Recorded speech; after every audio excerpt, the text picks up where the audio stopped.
7वें और 8वें अध्याय में सर्वशक्तिमान परमेश्वर का विचार चल रहा है। उसके क्षर और अक्षर तथा व्यक्त और अव्यक्त इन रूपों के विचार आए और इनमें से परमेश्वर का अव्यक्त या अक्षर रूप ही कैसा श्रेष्ठ है और वो ही परम तत्व है, ऐसा कहकर श्री कृष्ण जी ने अर्जुन को उसी अव्यक्त अक्षर और परम तत्व की उपासना करने के लिए कहा। आगे चलकर 9वें अध्याय में व्यक्त परमेश्वर रूप की उपासना करने के लिए कहा। मनुष्य से किए जाने वाले सभी कर्म परमेश्वर को वह अर्पित करे, ऐसा भी कहा गया। सभी विश्व में परमेश्वर की या तो व्यक्त या अव्यक्त स्वरूप में उपासना चल रही है। व्यक्त ईश्वरी तत्व की उपासना यानी हमारे मन में जो परमेश्वर है उसकी प्रतिकृति मन में लाकर या प्रत्यक्ष प्रतिमा के रूप में लाकर उसकी की जाने वाली भक्ति। लेकिन ऐसे विभिन्न भक्त जिन विभिन्न ईश्वरीय तत्व की विभिन्न पद्धति से भक्ति करते हैं, उनमें से विभिन्न या अन्यान्य परमेश्वर है, ऐसा प्रतीत होने लगता है। वस्तु स्थिति ऐसी नहीं है।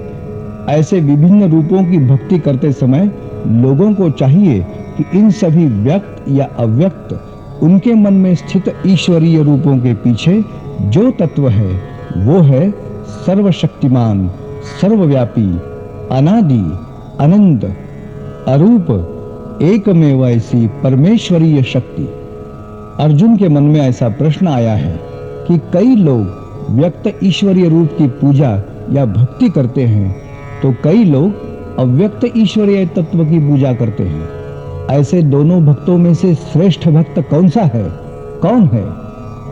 12वें अध्याय का प्रारंभ अर्जुन के इस प्रश्न से हुआ है और श्री कृष्ण जी उसे कहते हैं, अर्जुन, अरे मुझ पर मन लगाकर आत्यंतिक श्रद्धा से जो मेरी भक्ति करते हैं वो तो उत्तम ही होते हैं, लेकिन कुछ विरला ज्ञानी लोग भी हैं। वो प्रत्यक्ष ज्ञानेंद्रियों से जिसका ज्ञान असंभव है, ऐसे अव्यक्त, अचिंत्य और सभी का आदिम कारण ऐसे ब्रह्म की उपासना करते हैं। उनका इंद्रियों पर नियंत्रण है, उनकी बुद्धि सर्वत्र समान है। ऐसे वो ज्ञानी लोग आखिर मुझ में ही समा जाते हैं। ईश्वर के व्यक्त रूप की अपेक्षा अव्यक्त रूप का चिंतन या उपासना मार्ग अधिक कष्टकारक है, परंतु जो लोग कर्म संन्यास करके मुझ में संपूर्ण एक होकर अनन्य भाव से मेरा ध्यान करते हैं, उनका इस मृत्युमय विश्व से मैं ही उद्धार करता हूँ। अर्जुन, तू अपनी बुद्धि मुझ में स्थिर कर, अपना मन मुझ में ही रख। इस मन को स्थिर रखने के लिए सतत अभ्यास होना चाहिए। अगर यह संभव नहीं है तो जो कर्म करोगे वो मुझ में ही समर्पण कर, और अगर ये भी संभव नहीं है तो कर्म योग का आश्रय करके धीरे धीरे प्रयत्न से मन पर नियंत्रण रख। कर्म के फलों की अभिलाषा छोड़कर रहने का प्रयास कर। अभ्यास की अपेक्षा ज्ञान श्रेष्ठ है। ज्ञान से चिंतन और चिंतन की अपेक्षा कर्म फल का त्याग श्रेष्ठ है। ऐसे ही व्यक्ति को शांति मिलती है। जिसे ऐसी स्थिति प्राप्त हुई है वह व्यक्ति कैसी होती है, इसके बारे में भगवान कहते हैं, वो किसी का द्वेष नहीं करता, सभी लोगों से वह मित्र भावना से बर्ताव करता है। सभी प्राणी मात्रों के संबंध में उसकी करुणा बुद्धि होती है। वह त्यागी होता है, उसमें संग्रह वृत्ति नहीं होती है, जिसमें अहंकार नहीं है, जिसको सुख दुख दोनों समान है, जो क्षमाशील है, संतुष्ट और दृढ़ निश्चयी होता है, जिससे लोग उद्विग्न या त्रस्त नहीं होते और जो लोगों को त्रस्त नहीं करता। वह हर्ष, क्रोध, भय, संत्रस्तता आदि से मुक्त होता है, जिसकी अपेक्षा नष्ट हुई है, सदा शुद्ध, दक्ष और उदासीन वृत्ति का है। जिसे किसी का शोक नहीं है, वैसे किसी बात का आनंद भी नहीं है, जिसकी शुभ अशुभ की कल्पनाएं नष्ट हुई है, जिसको मित्र शत्रु समान है, जिसके लिए मान अपमान, सुख दुख, शीत उष्ण एक समान है, जो मितभाषी होता है, स्तुति निंदा जिसे समान लगती है, जिसका मन किसी भी चीज से संतुष्ट होता है, जिसका मन स्थिर है, ऐसे गुणों से युक्त भक्त ईश्वर को अच्छा लगता है। इन गुणों को अपनाने की जो कोशिश करता है, इसी भावना पर जिसकी श्रद्धा है, जो मुझ में समर्पित है, ऐसे भक्त मुझे अत्यंत प्रिय है।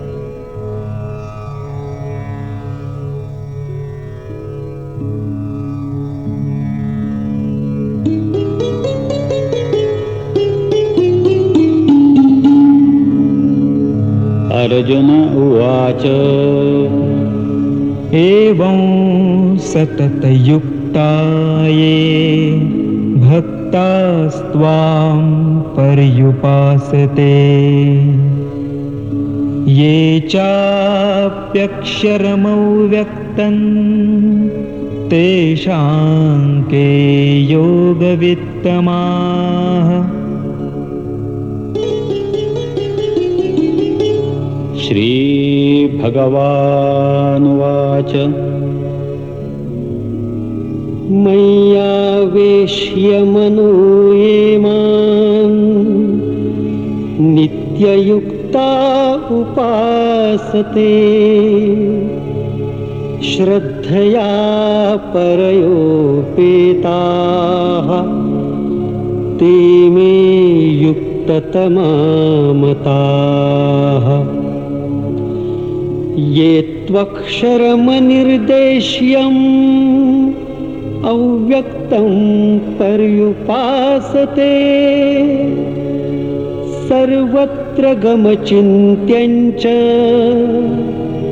कूटस्थमचलं ध्रुवम्।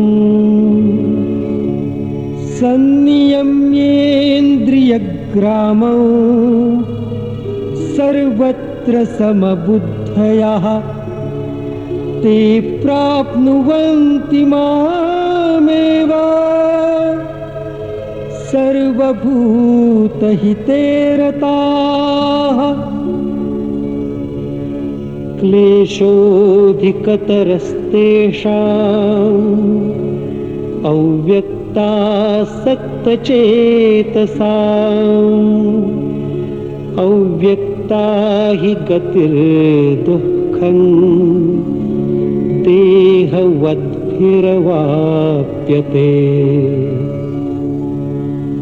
ये तु सर्वाणि कर्माणि मयि सन्न्यस्य मत्पराः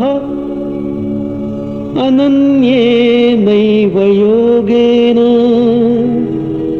मां ध्यायन्त उपासते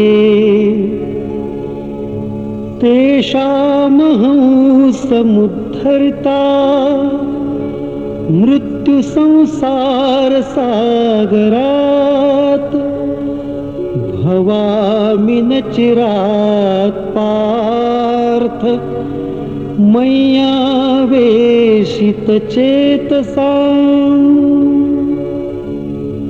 मय्येव मन आधत्स्व मयि बुद्धिं निवेशय निवसिष्यसि मय्येव अत ऊर्ध्वं न संशयः। अथ चित्तं समाधातुं न शक्नोषि मयि स्थिरम् अभ्यासयोगेन ततो मामिच्छाप्तुं धनञ्जय। अभ्यासेऽप्यसमर्थोऽसि मत्कर्म परमो भव मदर्थमपि कर्माणि कुर्वन् सिद्धिमवाप्स्यसि। अथैतदप्यशक्तोऽसि कर्तुं मद्योगमाश्रितः सर्वकर्मफलत्यागं ततः कुरु यतात्मवान् श्रेयो हि ज्ञानमभ्यासात् ज्ञानाध्यानो विशिष्यते ध्यानात् कर्मफलत्यागः त्यागात् शान्तिरनन्तरम्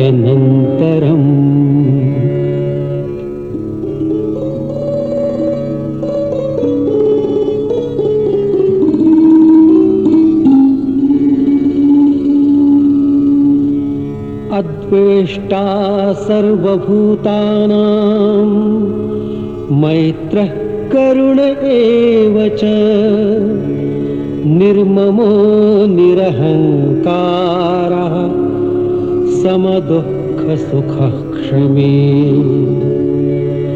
सन्तुष्टः सततं योगी यतात्मा दृढनिश्चयः मय्यर्पितमनो बुद्धिः यो मद्भक्तः स मे प्रियः यस्मान्नो द्विजते लोको लोकान्नो द्विजते च यः हर्षामर्षभयोद्वेगैः मुक्तो यः स च मे प्रियः अनपेक्षः शुचिर्दक्ष उदासीनो गतव्यथः सर्वारम्भपरित्यागी यो मद्भक्तः स मे प्रियः यो न हृष्यति न द्वेष्टि न शोचति न काङ्क्षति शुभाशुभपरित्यागी भक्तिमान् यः स मे प्रियः समः शत्रौ च मित्रे च तथा मानापमानयोः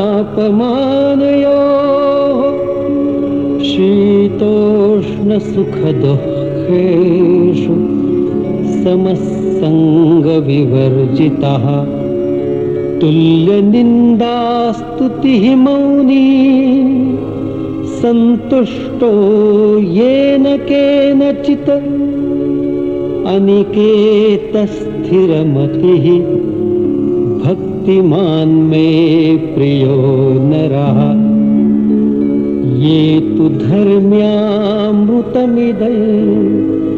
यथोक्तं पर्युपासते श्रद्दधाना मत्परमा भक्तास्तेतीव मे प्रियाः। ॐ तत्सदिति श्रीमद्भगवद्गीतासु उपनिषत्सु ब्रह्मविद्यायां योगशास्त्रे श्रीकृष्णार्जुनसंवादे भक्तियोगो नाम 12 श्रीकृष्णार्पणमस्तु।